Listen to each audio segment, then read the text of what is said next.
वैशाख मास की जय, वैशाख महात्म की जय, लक्ष्मी नारायण भगवान की जय। आज 10वां अध्याय पढ़ेंगे। श्री शिवजी महाराज ने ब्रह्मचर्य व्रत धारण कर लिया। जब पहले पिछले अध्याय में सुना था कि सती ने अपना शरीर दक्ष की अग्निकुंड में समाप्त कर दिया था।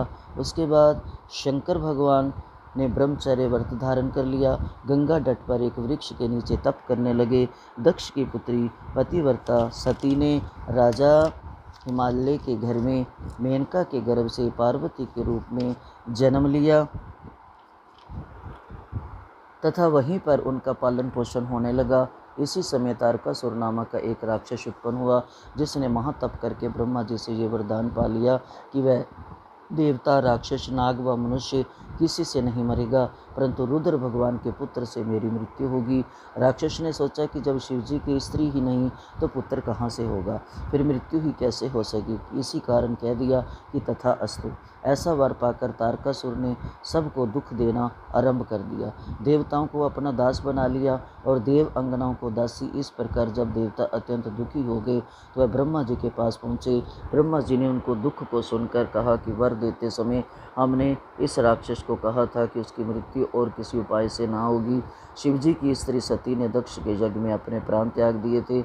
अब उसने पार्वती के रूप में हिमालय के घर में जन्म लिया है, परंतु रुद्र भगवान हिमालय के शिखर पर घोर तप कर रहे हैं। सो ऐसा उपाय करना चाहिए जिससे रुद्र का पार्वती के साथ पानी ग्रहण हो जाए। तब सब देवताओं ने इंद्र सहित अमरावतीपुरी में जाकर गुरु बृहस्पति जी से सलाह ली और फिर इंद्र ने अपने कार्य की सिद्धि के लिए नारद तथा कामदेव को बुलाया और उनसे कहा कि वह हिमाचल के घर जाकर उनको समझाए कि पहले जन्म में दक्ष की पुत्री थी और शिवजी की पत्नी अपार्वती के रूप में तुम्हारी पुत्री हुई है। सती के वियोग में श्री महादेव जी तुम्हारे शिखर पर तप कर रहे हैं, इसलिए तुम अपनी कन्या का विवाह उनसे कर दो, जिससे वहां जाकर उनकी सेवा कर सके, वही उसके पति होंगे। इंद्र की आज्ञा पाकर नारद जी को जैसा समझाया था वैसा ही करने के लिए चले गए और फिर इंद्र ने कामदेव को बुलाया कि सब देवताओं के हित के लिए तुम बसंत ऋतु के सहित तपोवन में जहाँ रुद्र तपस्या कर रहे हैं जाओ और वहाँ पर बसंत का विस्तार करो। और जब पार्वती जी वहाँ पहुँच जाए तब धनुष चढ़ाकर ऐसा बाण मारो कि शिवजी मोहित हो जाएं। उनका संगम होने पर सब कार्य अवश्य पूरे हो जाएंगे। कामदेव ने ऐसी आज्ञा पाकर अपनी रति को साथ लेकर तपोवन में बसंत ऋतु का प्रसार किया। एक समय श्री महादेव जी के पास उनकी सेवा करने के लिए पार्वती जी बैठी हुई थी कि तभी कामदेव ने पीछे की तरफ से वृक्ष की ओट में होकर शिव को बाण मारा तो शिव जी का मन चलायमान हो गया। कामदेव दूसरा बाण चलाने ही वाले थे कि शिव को ये विचार उत्पन्न हुआ कि उनके मन का चंचल होने का क्या कारण है। और जब उन्होंने चारों तरफ देखा तो कामदेव दिखाई दिया। क्रोध से अपने मस्तक से तीसरा नेत्र खोला तो उसमें से ऐसी अग्नि उत्पन्न हुई जिससे सारा संसार भयभीत हो गया और उस अग्नि से धनुष सहित कामदेव भस्म हो गया। बसंत और रति भी भयभीत होकर भाग गए तथा पार्वती जी भी एक और डर कर दूर जा खड़ी हुई। तब स्त्री की निकटता दूर करने के लिए महादेव जी भी अंतर ध्यान हो गए। हित के सिद्ध करने वाले देवताओं का कार्य सफल न हुआ, किंतु उल्टा अनर्थ हुआ।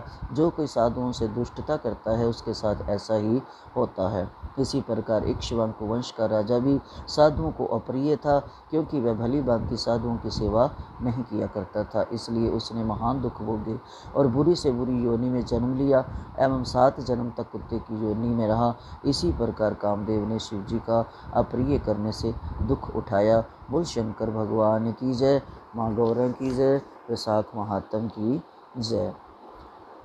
11वां अध्याय। राजा मैथिली ने पूछा कि जब कामदेव भस्म हो गया तो फिर उनकी उत्पत्ति कैसे हुई। श्रुतदेव कहने लगी कि ये कथा स्वामी कार्तिक के जन्म की है, जो यश और पुण्य देने वाली है। जब महादेव जी ने कामदेव को जला दिया तो उसकी स्त्री रति अपने पति को भस्म हुआ देखकर शोक से मूर्छित हो गई। जब 2 घड़ी के पश्चात उसकी मूर्छा गई तो अत्यंत विलाप करने लगी, जिससे सारा तपोवन दुख में हो गया।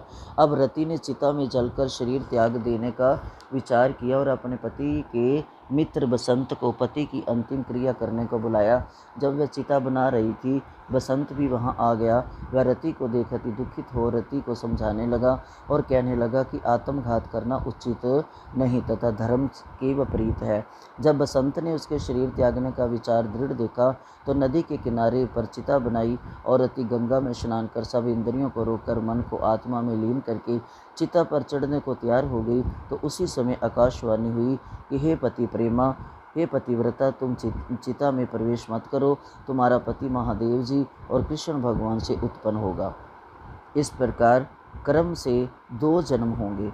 तब दूसरे जन्म में श्री कृष्ण के द्वारा रुक्मिणी के गर्भ से प्रद्युम्न रूप से उत्पन्न होगा। तो ब्रह्मा के श्राप से शंबर नामक राक्षस के घर में निवास करेगी, वहीं तेरा पति प्रद्युम्न तुझको प्राप्त होगा। इतना कहकर आकाशवाणी समाप्त हो गई। और जब रति ने आकाशवाणी सुनी तो उसने चिता में प्रवेश नहीं किया। फिर जिनके कार्य की सिद्धि के लिए श्री शिव जी ने कामदेव को भस्म कर दिया था, उन सब देवताओं ने बृहस्पति, इंद्र और अग्नि को आगे करके रति को वरदान दिया कि अब से तेरा पति अनंग कहलाएगा और अंग वाले की तरह मरा हुआ भी दिखाई देगा। फिर कहने लगे कि पूर्व काल में तेरा पति सुंदर नाम का राजा था, उस जन्म में भी तुम उसको इसकी पत्नी थी, परंतु रज संकर कारणी होने के कारण तुम्हारी ये दशा हुई।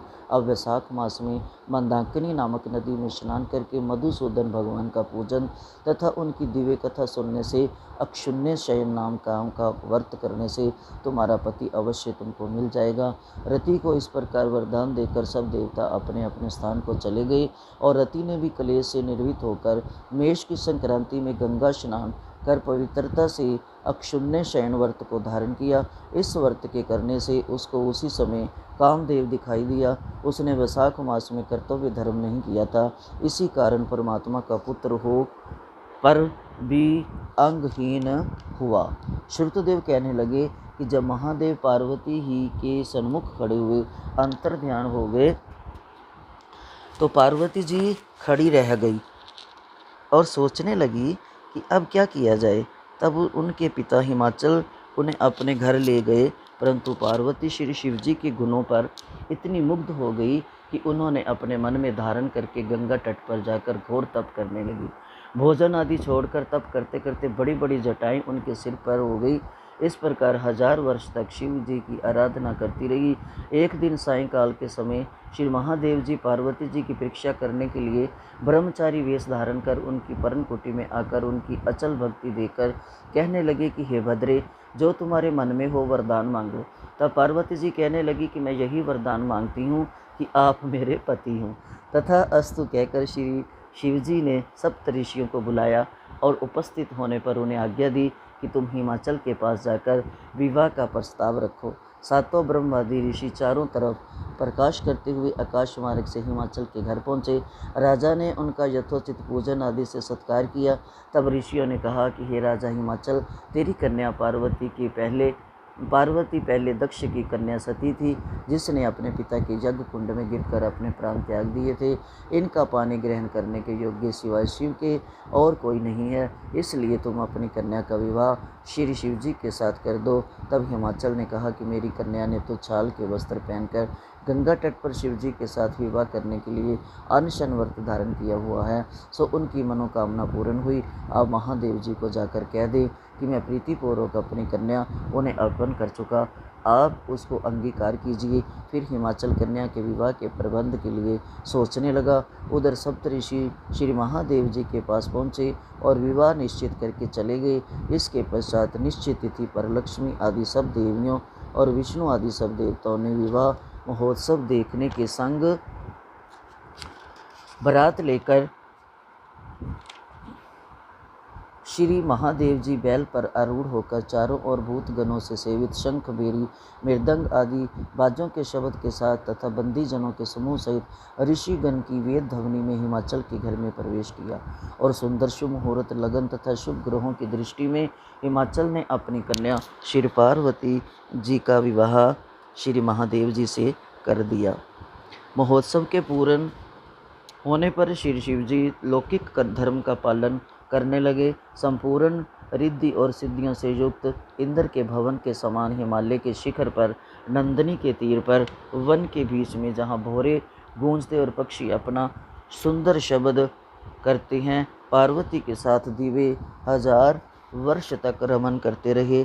जब श्री शिव जी पार्वती के संग नित्य रमन करते, परंतु देवताओं को अति चिंता हुई और सब मिलकर इसके कारण को सोचने लगे कि नित्य ही पार्वती और शंकर जी विचरण कर रहे हैं, पर कोई सिद्धि नहीं दिख रही।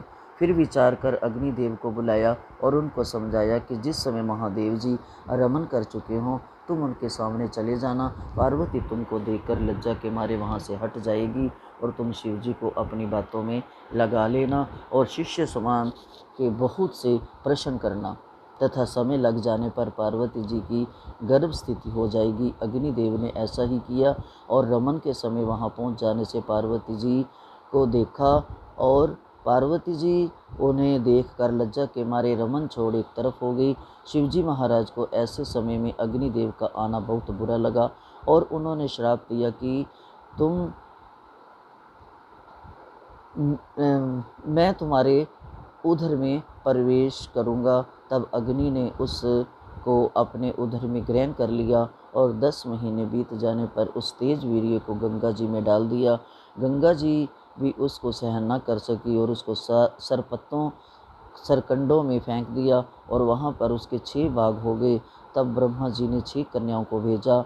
उन्होंने 6 भागों को जोड़ा, जिससे 6 मुख और 1 अंग ऐसी आकृति का बालक बन गया। वह बहुत दिनों तक उन सरकंडों में ही पड़ा रहा। एक दिन श्री महादेव जी और पार्वती जी बैल पर चढ़े जा रहे थे कि सहसा पार्वती जी के स्तनों से दूध की धारा बहने लगी।